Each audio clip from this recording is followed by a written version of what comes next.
Investors that make the big bucks have big advantages that regular mom and pops just don't have access to, and the list isn't long. There's only 4 of them, and every successful real estate investor that I've come across has at least 1 or 2 of these 4 that they specialize in. So in today's session, we're going to tell you what these 4 are and teach you how to tap into them so you can enjoy some of the benefits that the big players enjoy at a higher level. But we're going to start things off with a giveaway today. The coupon code for 25 free rental property calculators or anything else from the ACE Toolkit store is all lowercase, one word, advantage. It goes fast. You can get that through our link in bio, InvestwithACE.com, or this link floating over my head if you're on YouTube. If the coupon code does not work at checkout, 25 people have already beat you to it. This video is posted on multiple platforms, so get there quick, then come back and watch the rest of this because it's going to be a good session. And by the way, it doesn't work on the course, but if you do want to tap into some of the competitive advantages that we've created, that we've engineered here in our own firm when it comes to investing out of state and doing it 100% remotely, that course is a steal. It's not very expensive and it's packed with very serious protocol-oriented value. It's literally training material that we use for our employees here, handed off to you in a consumerized form. But anyways, enough pitches. Let's get straight to this session, and we're going to talk about the format first. So I'm just going to list each one of these key advantages, these key specializations that the successful investors that I know have, including ones that we have ourselves. And then we're going to talk about how to develop, I'm going to give you examples of how to exercise them and then how to develop these advantages yourself. And there's some that I know better than others because they're actually my specializations, and there's some that I've experienced at a lighter level or maybe learned from other investors that do specialize in them. So make note of that. But one thing that's really important for you to know is you're not gonna be able to watch this session or read like a book or watch a course on this type of stuff, on any of these 4 big advantages, and be able to immediately exercise them at that level. These need to be developed. They take time, they take effort, they take money for you to actually get good at. It's actually a set of process assets that you're building that will pay off in the future. So you gotta be able to commit to 1 or 2 of these, not try to do all 4, and you gotta give it time. Even if you are trying to learn one, you're not gonna master it overnight. And all of them take into consideration that the way the investors that really make a lot of money make money is not long-term appreciation, it's not cash flow, it's not long-term rent growth, it's equity. It is being able to generate a large position of gain in a property in a relatively short period of time, right? This is what all of these things tap into. So let's talk about them a little bit. So the first one, and this is one that I specialize in, is acquisitions. And you win with acquisitions by being able to buy really good deals. And there's really just 4 ways to exercise this that I know of, and that is either having a strong seller network off market, so marketing directly to sellers, having a really big wholesale network, that's something good for like the sub $1 million properties, the type of stuff that we deal in. A broker network, which works at all levels, including, and it's much more popular at the commercial scale. And then an investor network, right? I've got friends that buy from family offices all the time. You know, these are basically asset managers for wealthy families that maybe mismanage something and dump it off as a deal to someone that they know directly, because these guys are all kind of connected, right? And all of these things take some elbow grease. And when it comes to direct sellers, if you're starting from the bottom, then if you're willing to put in some work, marketing to sellers is extremely important. Mail is still my favorite, right? All the text and voicemail and cold calling stuff, that's so transient. People get like a really brief snippet of you, and most of the time it comes across as spammy and they just dump it, which is actually why I like voicemails more than cold calling or texting, because you at least get to get your message across and it's a little more permanent. But mail is the best thing ever because someone can just take a letter. I got something floating around. Maybe I can grab one for you. They just grab this nice letter that you've got, and it sits, if you have a genuine message and a nice piece and you say something that is a little bit influential, it'll sit on someone's counter for a long time. I got mail sitting on my counter at home for months and months and months, and I see it every day. They'll keep thinking about you, especially if you hit them every single month, right? So developing a seller network pays off over the years. It doesn't necessarily pay off immediately though. So if you want to go the acquisitions route, marketing to sellers and being patient with it is extremely important. And it's kind of the same thing with wholesalers. You're not going to mail them. You're going to find them most likely online on Facebook groups, Craigslist, seeing who's active in in like the public lists of who's bought properties and sold them very quickly afterwards. This is something where you're not going to get the best price, but you're not going to do all the acquisitions work. So if you build a big network of wholesalers, we have a network of about 300 wholesalers, and follow up with them regularly, you can get properties at discounts from them. And it's kind of the same game with brokers.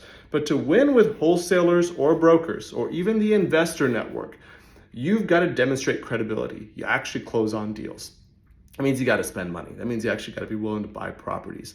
And you might not get the best deals at first. So it takes time in the game to be able to actually benefit from these. Now, the best way to find home run deals from any of these folks, the brokers or the wholesalers, are to find the ones that are just getting started and they don't have this big, robust buyers list. You're not going to be able to go get some like crazy discount from us, right? You get a really high level service from us, you get predictability and a reputation from us, but you're not going to get some crazy discount from us, right? But you will from like Joe that just did his, first, second, third wholesale deal in some secondary market and has no idea how to find more buyers, right? You can be that person that kind of grows with Joe. So acquisitions is one big way to specialize. If you can buy the property at a discount out of the gates, you don't really need to be good at all these other things. You could just turn around and put it on the market if you really find a good deal, if you know how to find a good deal. The second key advantage is construction. I got a buddy who's big in the construction game, the development game, kind of a like legacy kind of development company.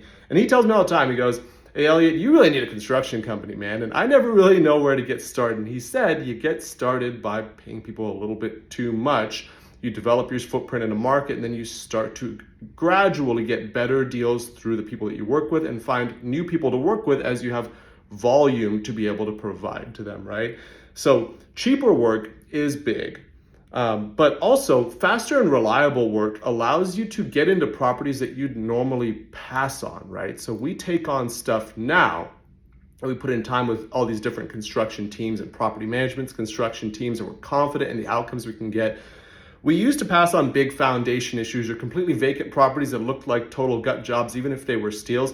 We don't anymore. We bought a threeplex for $30,000 the other day. We put 65 into it and it's worth like 200. And we're extremely confident buying it in that particular market. But guess what? We passed on a very similar threeplex in another state just a month before that because we didn't have the same network developed for that big of a project happening all at once that we were confident in, right? So it's not just about cheaper, it's about actually knowing you can pull it off. When it comes to the development side of construction, I have no experience here, but I've seen from people that do it at the 9-figure property level that being able to be confident in building from the ground up a certain product in a certain period of time is extremely important. So it's not just price. It's actually knowing what needs to get done, that someone can do it and they could do it in the period of time that gets the project done. And then you can just win on the buy and win on the sale on the other end, right, if that all works out. So construction is one big way to win. The next big way to win is management. And by management, I really mean, well, there's two components to it, right? The first is kind of similar to the construction. What can your manager take on? And when we have management companies that could take on a wider range than just the first person you call in a city, we start getting more good deals. We start getting deals in secondary, tertiary markets at a discount that other people just don't have a list of property managers for, so they don't bid on, but we've got relationships that'll take it down. We start getting properties that are a little tougher that management companies that don't know you might pass on because they're not sure how that outcome is going to be, or you don't have a relationship, it's not worthwhile for them.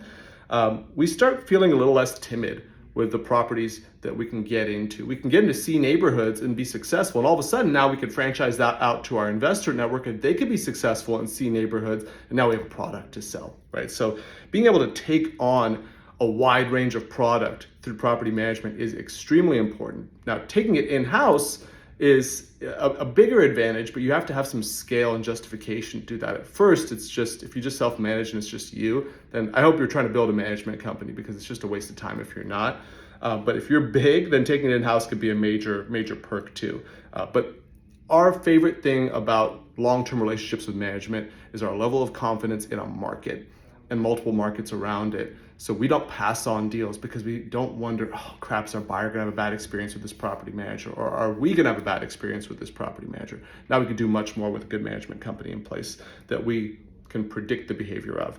The other side of management is leasing. This is interesting. I haven't done this, right? But I have some folks that go, hey, I'm able to buy this property, real basic property, and I've got a book of business of really solid AAA gold-plated tenants, right? We're talking like high credit rating big companies. So I can buy this property, put this big tenant in, and all of a sudden I get a much lower cap rate when I get to sell this property. I get to sell it at a higher premium, right? So literally on leasing, it's called like adding value through paper. Not even construction, literally through paper, right? I haven't gotten to that point. I've heard of it in the commercial game, and it sounds very interesting. Developing those connections takes years and years and years, I've heard. And with some people, I've even heard it takes generations, which is kind of crazy. But I think you could do it a little faster than that if you really put your mind to it. I don't need that in the residential game. This is commodity housing. But if you're getting into commercial, I think it's extremely important to be able to lease well. And then the fourth way, this is one of my specializations too, so I could speak to it at a more specific level.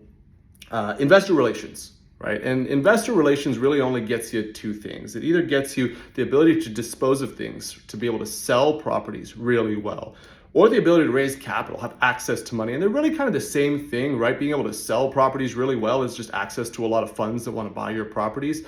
Raising capital is really just access to a lot of funds that want to buy shares of properties that you're keeping. It's kind of one and the same. Building an investor network is so underemphasized with newer investors trying to build a serious business, because at some point you're going to run out of banks that are interested, and you're going to run out of wholesale buyers that want to pay good prices that actually make your wholesale business like profitable, worthwhile, high margin, all that good stuff. It is not easy to build an investor network. I started building an investor network by literally commenting on BiggerPockets threads and just trying to demonstrate that I knew this business, I was studying it, I was serious, and building like a small personal brand. Other people build investor networks by being really active in Facebook groups in certain markets, right? Obviously, my claim to fame on building an investor network was the online platform, right? And I got really lucky with timing, but I think there is an element of not just having a real business to present to them, but also extreme level of consistency, because it is a marketing game, right? Building your investor network is just like marketing to sellers with those mailers that I showed you earlier. You've got to hit them over and over and over with a quality message that makes them feel a certain way about you, that shows them why they should even see you as a credible source.